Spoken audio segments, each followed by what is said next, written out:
اعوذ باللہ من الشیطان اللعین الرجیم بسم اللہ الرحمن الرحیم الصلاۃ والسلام علی اشرف الانبیاء والمرسلین وآلہ الطیبین الطاہرین اللہم صلی علی محمد وآل محمد۔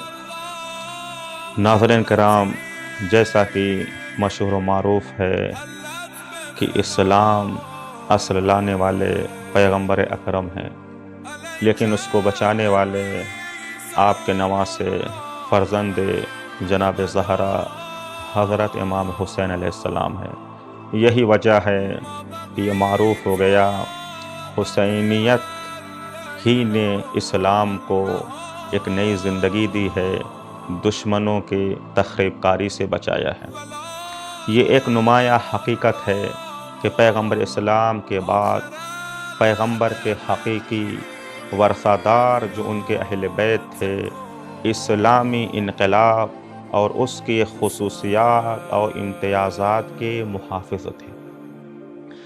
دنیا میں عالیشان محل تعمیر ہو چکے تھے، لیکن ان کا وہی چھوٹا سا مکان تھا جس میں انہیں پیغمبر نے رکھ دیا تھا۔ دنیا کے محلات میں ریشمی پردے دروازوں پر آ چکے تھے، مگر ان کے دروازے پر وہی پھٹا ہوا پردہ اب بھی نظر آتا تھا۔ دنیا کے جسم پر ریشم و دیبا نظر آتا تھا، لیکن یہ کھدر کا ملبوس اب بھی زیب تن کرتے تھے۔ دنیا مفتوحہ ممالک کی دولت سے زندگی چین و سکون سے گزارتی تھی اور عیش و عشرت سے زندگی گزارتی تھی، مگر یہ اب بھی اپنے ہاتھ کی محنت و مشقت سے روزی کمانا اور مال حلال کی تلاش کرنا اپنا فرض سمجھتے تھے، اور جو دولت ملتی اسے غریبوں، مسکینوں، بیواؤں اور یتیموں کی نذر کر دیتے تھے، اور اس بنا پر ان میں اور اس کے متوازی دوسرے انقلاب کے علمبرداروں میں کشمکش لازمی تھی۔ حضرت علی علیہ السلام سے امیر شام معاویہ بن ابی سفیان کا تصادم اسی کشمکش کا نتیجہ تھا۔ بنی ہاشم کے قدیمی روایات اور سیادت و شرافت کے امتیاز کی وجہ سے عرب خاندانوں کو ان سے پہلے ہی حسد و عناد تھا، اس لیے نسلی تعصبات بھی مخالفت پر آمادہ کرتے تھے، اور عرب میں قبائلی نظام بڑی قوت کے ساتھ آج تک، اس وقت سے لے کر آج تک قائم و دائم ہے۔ ہر قبیلہ کے سرگروہ اور بڑے افراد اپنے جذبات کی بنا پر جس راستے پر جاتے تھے، عوام اور پست افراد اہل قبیلہ بھی ان کی پیروی کرتے تھے، کیونکہ عوام کا کوئی نظریہ نہیں ہوا کرتا، وہ لیڈروں کے پابند ہوتے ہیں، اور لیڈر زیادہ تر جذبات کے شکنجے میں قید ہوتے ہیں۔ انہی باتوں کا نتیجہ تھا کہ آل رسول کے مقابلے میں ان کی مخالفت کی تعداد زیادہ رہتی تھی۔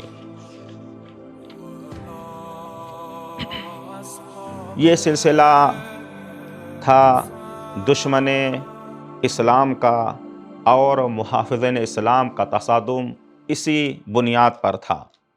بہت زیادہ بات کو طولانی نہ کرتے ہوئے، بنی امیہ کا جو اقتدار آیا، یہ عالم اسلام پر مخفی نہیں ہے کہ بنی امیہ نے قہراً و جبراً، جب ان کے سامنے کوئی اور راستہ نہ ملا، وہ جو ہے پرچم اسلام کے تلے آ گئے، اور ان کے دل میں بدر و حنین کی چنگاریاں تھیں، اس کا انتقام لینے کی وہ ناکام کوشش کرتے رہے۔ پیغمبر کی زندگی میں ایسا نہ کر سکے، لیکن پیغمبر کی وفات کے بعد عالم نے، دنیا نے جو ہے اپنا ستم ڈھانا شروع کیا۔ لوگ جو ہے پیغمبر کی اعلیٰ تعلیم کو بھلانے لگے، اور پیغمبر نے جسے اپنا جانشین خلیفہ مقرر کیا تھا، اس کی طرف سے روگرداں ہو کر خود ساختہ خلیفہ سامنے آ گئے، امت جو ہے ان کی طرف چل پڑی۔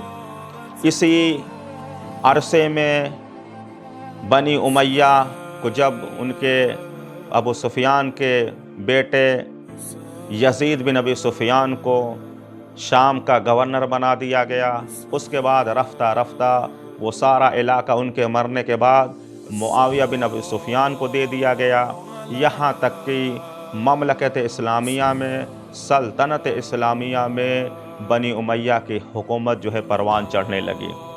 اور یہ وہ علاقہ تھا جو پیغمبر کے زمانے میں مسلمان سے، اسلام سے شرف یافتہ نہ ہوا تھا، اسے جو ہے تقدس دین اور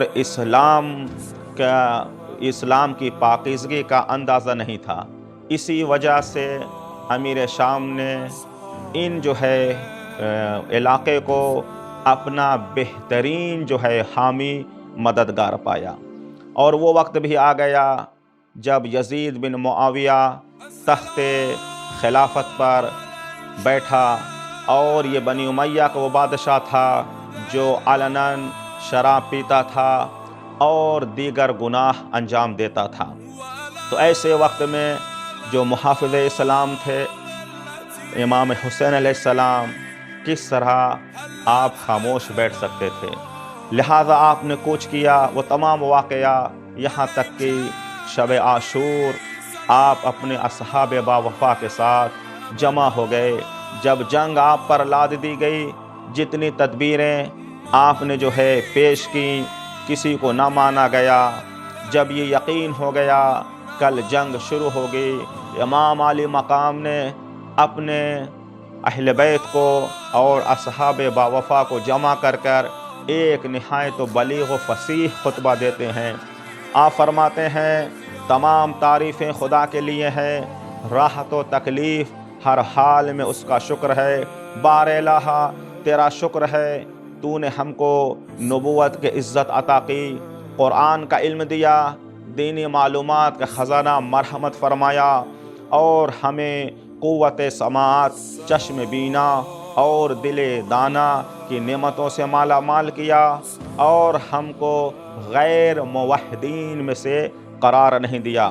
اس کے بعد فرمایا معلوم ہونا چاہیے کہ میں دنیا میں کسی کے ساتھیوں کو اپنے ساتھیوں سے زیادہ باوفا اور ان سے بہتر نہیں جانتا، اور نہ اپنے اعزاء و اقربا سے زیادہ نیکوکار اور ادائے حق کرنے والے اعزاء کسی کے مجھے معلوم ہیں۔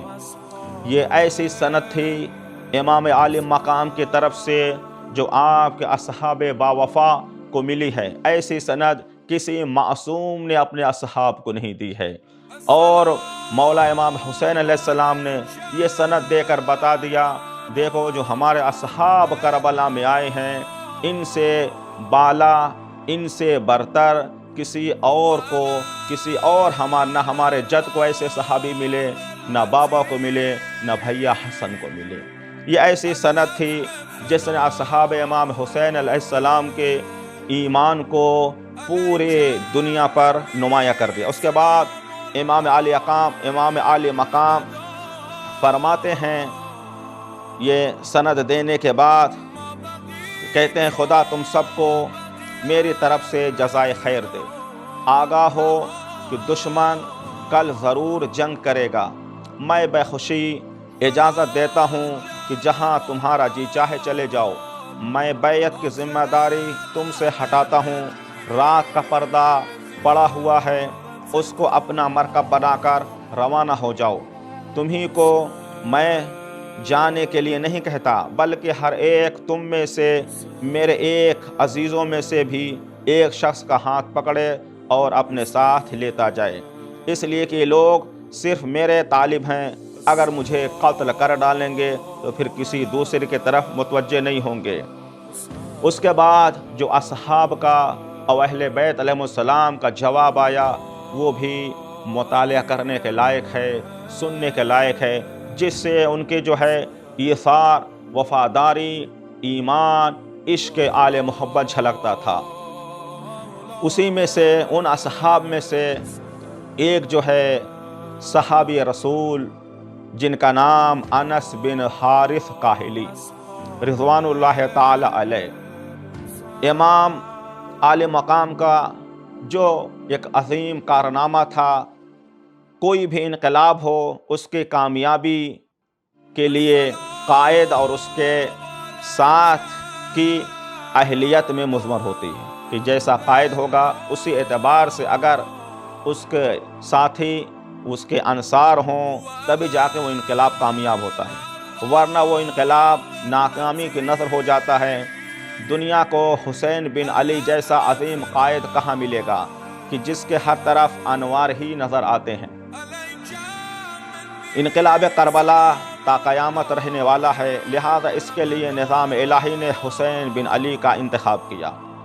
لہذا آپ کے اصحاب و انصار کی نورانی تاریخ پڑھیں تو آپ کو اندازہ ہو جائے گا یہ اپنے عظیم قائد اور امام کے کس درجے کے مطیع و فرما بردار تھے۔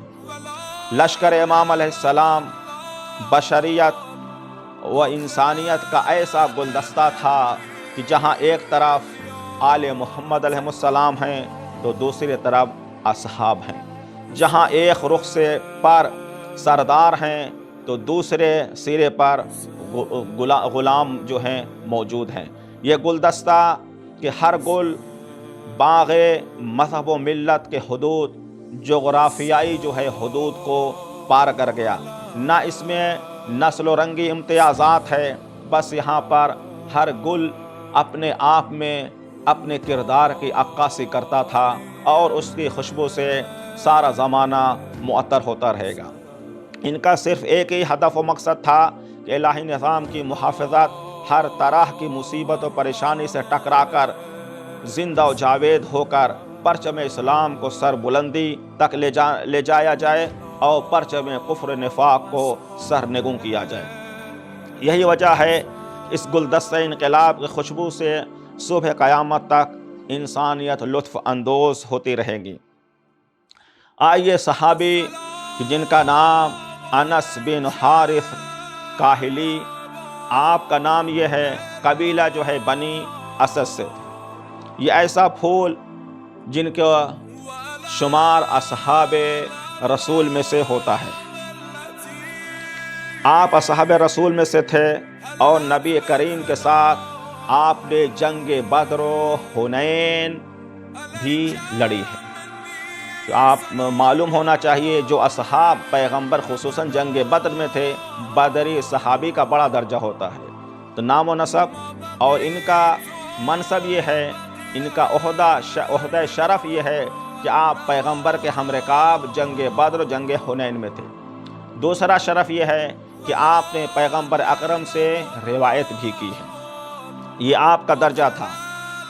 اور جب پیغمبر اکرم سے آپ نے یہ فرماتے ہوئے سنا، پیغمبر اکرم نے فرمایا ان ابنی ھذا یعنی حسین بن علی یقتل بارض من العراق فمن ادرکہ منکم فلینصرہ۔